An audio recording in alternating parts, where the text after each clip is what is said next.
The gray hat strategy for YouTube ranking success.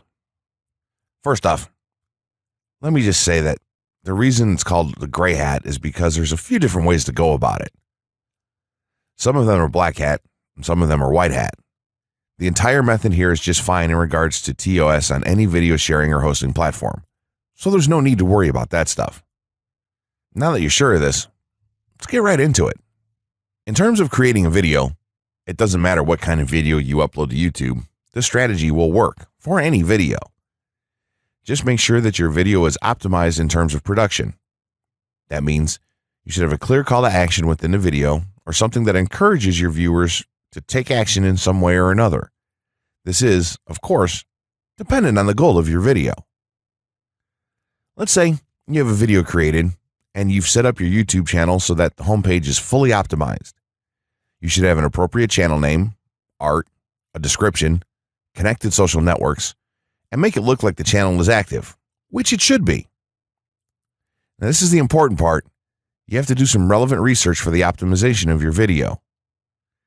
Let's assume you're uploading a video to YouTube as a part of your marketing strategy, which would be to gain views and oftentimes conversions.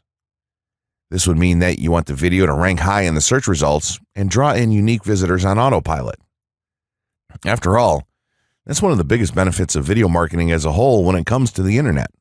You're going to want to do some Google searches and YouTube searches for relevant keywords related to the topic of your video.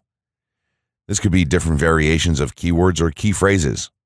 You want to determine the amount of traffic that's possible for certain combinations and keywords on both of these platforms since they're essentially intertwined. During your search, you want to take note of several elements of the searches. Is there a video ranking for the keywords on Google or YouTube page 1? How many views do the top ranking videos receive? What is the like to dislike and comment ratio of the video's ranking? Are the comments and interactions recent? How well optimized is the video for these keywords? Is it ranking naturally or does it look like it has been up for a long time? Is the uploader of the video an established channel or not? All of these factors will help you determine if a keyword or set of keywords is worth your time. Overall, you just want to research and see if you can improve upon other campaigns or cash in on keywords that are wide open and have yet to have videos ranked for them. Now that you've done your research, you should have some keywords for the video that you plan to upload. When you upload the video, try to tie in the best keywords with the title. You should also include them naturally in the description. Do this by writing a short blurb about your video and place the keywords in there naturally. And also make use of the tags feature that YouTube offers to you. This is where you want to enter the most relevant keywords to your video and message.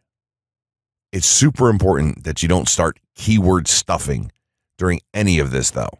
Keyword stuffing is when you mindlessly place tons of keywords all over your video's description, title, and tags. In reality, this not only hurts your rankings, but it looks bad as well. Stick to a small pool of very targeted keywords for each video that you upload.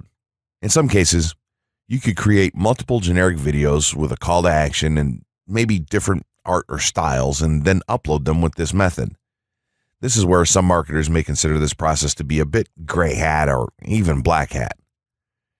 After your video is uploaded and you've optimized the keywords in the title, description, tags, and so on, you're ready to start the next step towards ranking. If you want to go to the natural white hat route, which is highly recommended, then what you want to do is share the video on all of your social networks. Proceed to embed the video on a relevant page or section of your website. Create natural engagements and encourage your audience to share your video as well. Patience is the most important factor with this part.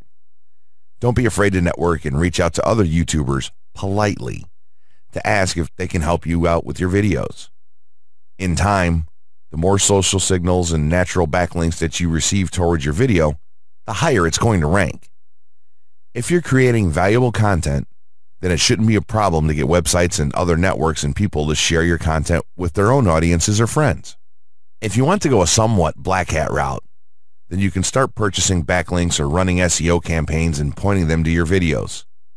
Some of the best outlets for buying these sort of backlinks in bulk would be Fiverr or even SEO clerks. You can even buy or attract different social signals and point them at your video. This is a major hit or miss and can be extremely risky, so use it with caution on your campaigns. As a whole, this method will work well if you put your own spin on it and have a lot of patience. If you target the right keywords and keep creating valuable content, then your audience will expand and you'll see loads of traffic on autopilot.